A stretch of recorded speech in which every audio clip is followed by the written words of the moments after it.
जाजरकोटको नालगढ नगरपालिका ward number 10 Raut गाउँ जाँदै गर्दा अहिले हामी यो खोला देखिएको खोला धेरै तलदेखि चाहिँ आउन चाहिँ रोड बाटो जस्तो पनि देखिराखिएको छ। यहाँ तल भिडियोमा पनि देख्न सकिन्छ होला।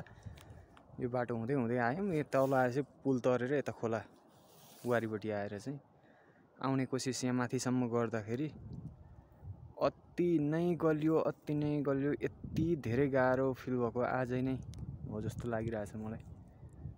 धेरै हिँडियो पहाडको बाटोहरू, तर यति साह्रो थकान चाहिँ आजै लागे जस्तो। हजुरबा बित्नु भएको थियो मेरो, अनि हजुरबा बित्नु भएको भएर 3 दिन नुन बारियो।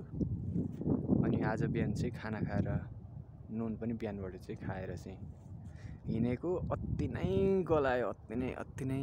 फेरि यो उकालो जस्तो बाटो 2 मिनट हिँड्दै 7 मिनट बस्दै, 2 मिनट हिँड्दै 7 मिनट 10 मिनट बस्दै आइरहेको तपाईँको ठाउँ त एक त अब ठाउँ नै उस्तो।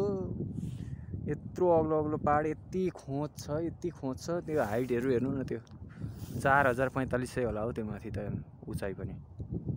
यस्तो उचाइ यति अग्लो घरहरू हेर्नु न त्यहाँ। अब यहाँ पर घरहरू, यहाँ पुरा भिरमा घरहरू बनाइखा नि। यहाँ खोइ के उब्जाएर कसरी बसेर खानी हो, के खानी हो,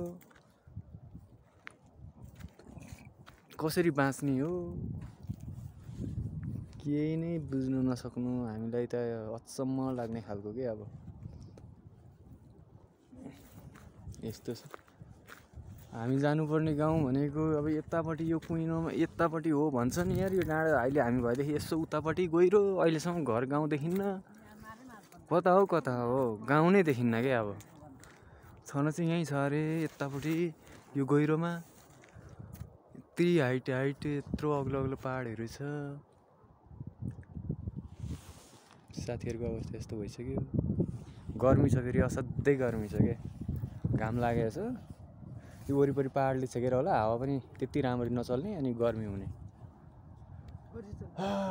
नेटहरू केही सुविधा छैन, सबै टावरहरू मोबाइलको अफ गरे जस्तो एरोप्लेन मोडमा राखे जतिको भए हिजोदेखि। लाइन छैन, सोलरबाट यसो अलिअलि चल्दो रहेछ। नगरपालिका अरे हुन चाहिँ, तर यो गाउँपालिका हुन पनि उचित नहुने ठाउँमा नगरपालिका बनाएको रहेछ। कति जनसङ्ख्या भएर चाहिँ बनाएको पनि गाउँ नै छैन क्या। अलिकति ठाउँ चुब्रुक्क यस्तो पहाडको भित्तामा टाँसिएको घरहरू छ।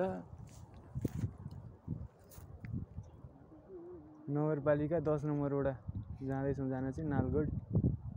यो खासमा नगरपालिका हुन चाहिँ त्यति सुविधाहरू पुगेको ठाउँ जस्तो चाहिँ लागेन। रोड बाटोहरू त्यस्तै छ, छँदै छैन। भएका रोड बाटो पनि कच्ची, गाडी नचल्ने।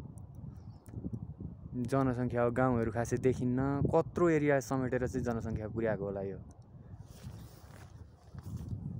नगरपालिका भनेपछि त। अलिक केही न केही त क्राइटेरियाहरू, ती कुराहरू त मिट हुनुपर्ने हो।